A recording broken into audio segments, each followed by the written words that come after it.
Senator Graham.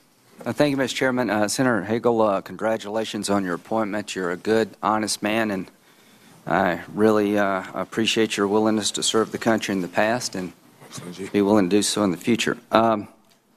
What percentage of GDP do we spend on defense? Well, I think, it's probably 5% now in that area, and our budget, our discretionary budget Is that historically high or low? Well, I think generally depends on real dollars and wars, but are we at war? We're at war in Afghanistan. We're at war around the world with active So you threat. agree with me, we're at war in Afghanistan, we're at war around the world. So when you look at spending on defense, every senator should be aware of the fact we're still at war. Do you agree with that? I'm sorry, what? Do you agree that every senator, every member of Congress should be wide-eyed in understanding that when you vote on a defense budget, we're at war? Yes, I do. Okay, thank you. Now, let's talk a little bit about statements you made. You've explained this a bit. You said the Jewish lobby intimidates a lot of people up here. I'm not an Israeli senator. I'm a United States senator. This pressure makes us do dumb things at times. You've said the Jewish lobby should not have been, that term shouldn't have been used. It should have been some other term. Name one person, in your opinion, who's intimidated by the Israeli lobby in the United States Senate. Well, first, name one. I don't know. Well, why would you say it? I didn't have in mind a specific person. Do you agree it's a provocative statement? That I can't think of a more provocative thing to say about the relationship between the United States and Israel and the Senate or the Congress than what you said. Name one dumb thing we've been goaded into doing because of the pressure from the Israeli or Jewish lobby. I have already stated that I regret the terminology. But you said back then it makes us do dumb things. You can't name one senator intimidated. Now give me one example of the dumb things that we're pressured to do up here. We were talking in that interview about the Middle East, about positions, about Israel. So give me an example of where we've been intimidated by the Israeli Jewish lobby to do something dumb regarding the Mideast, Israel, or anywhere else. Well, I can't give you an example. Thank you. Do you agree with me you shouldn't have said something like that? Yes, I do. I've already said that. Now, do you agree with me that Hezbollah is a terrorist organization? Yes. Now, in 2006, you were one of 12 senators who refused to sign a letter to the European Union asking them to designate Hezbollah as a terrorist organization for the purposes of the EU sanctioning Hezbollah. Why were you one of 12 who refused to sign that letter? Because I have generally had a policy during my time in the Senate that I didn't think it was the right approach for the Congress of the United States to be sending leaders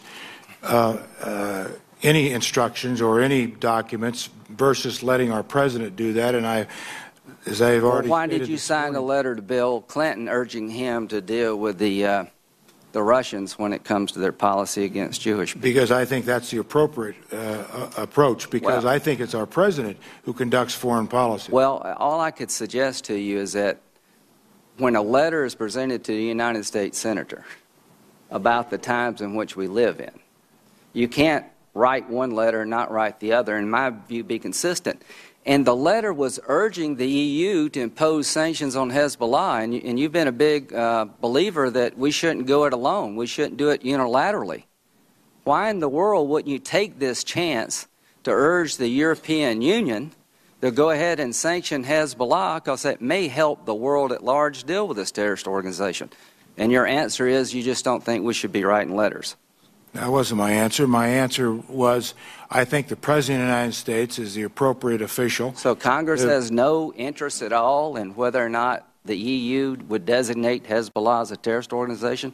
Do you think that's our role up here, that we should just stay out of those things? The Congress has an interest responsibility in all things. Okay, I got you. Now, let me, apparently not there. Now, let me ask you this about the Iranian Revolutionary Guard.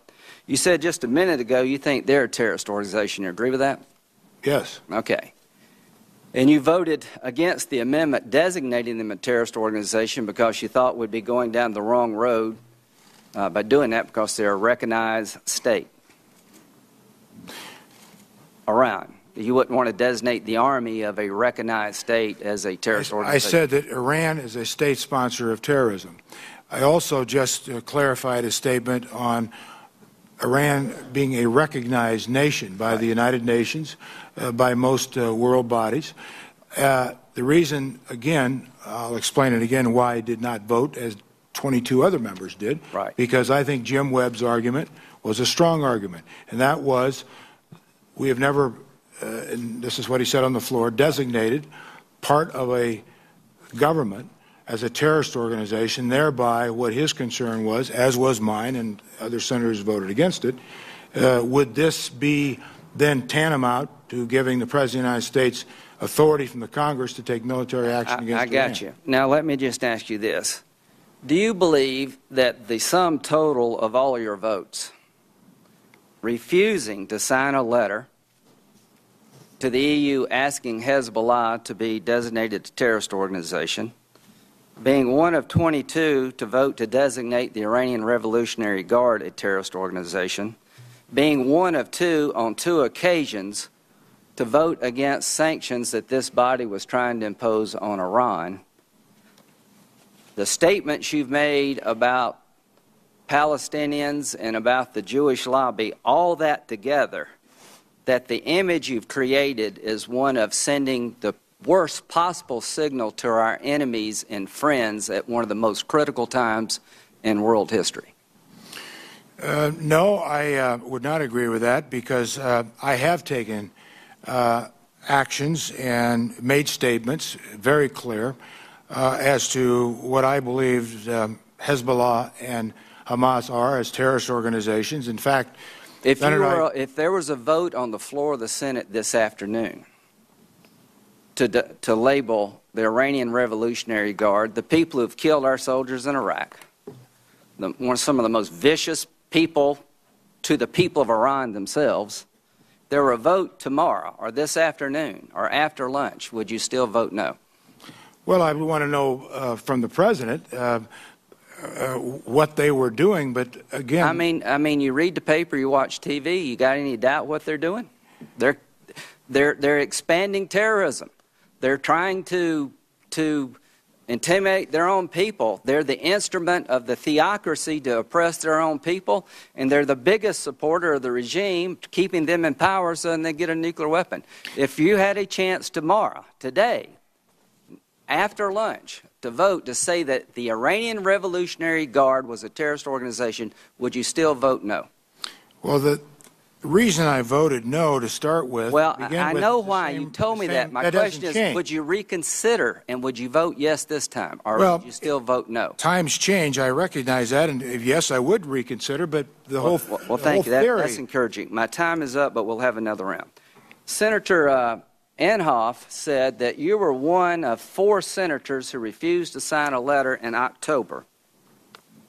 And the first paragraph says, we write to you to express our solidarity with the State of Israel at this moment of crisis and our profound disappointment and frustration with PLO Chairman Arafat and the Palestinian Authority.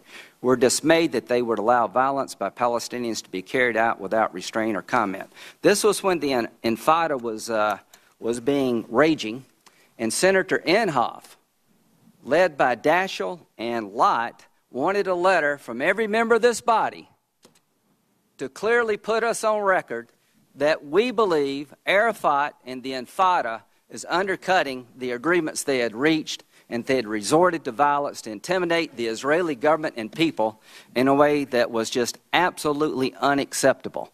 If you had a chance to do it over, would you sign this letter now? And I'm going to give it to you during whatever break we have and ask you to reconsider. I would ask you, Senator Hagel, to tell the country, the world at large, particularly the State of Israel, you made a mistake by not signing that letter. Who is the letter to? I think it goes to the President. Is that who it was to?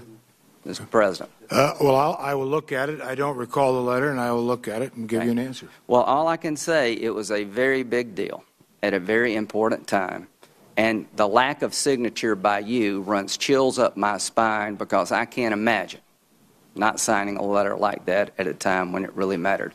And we will continue this conversation. Thank you.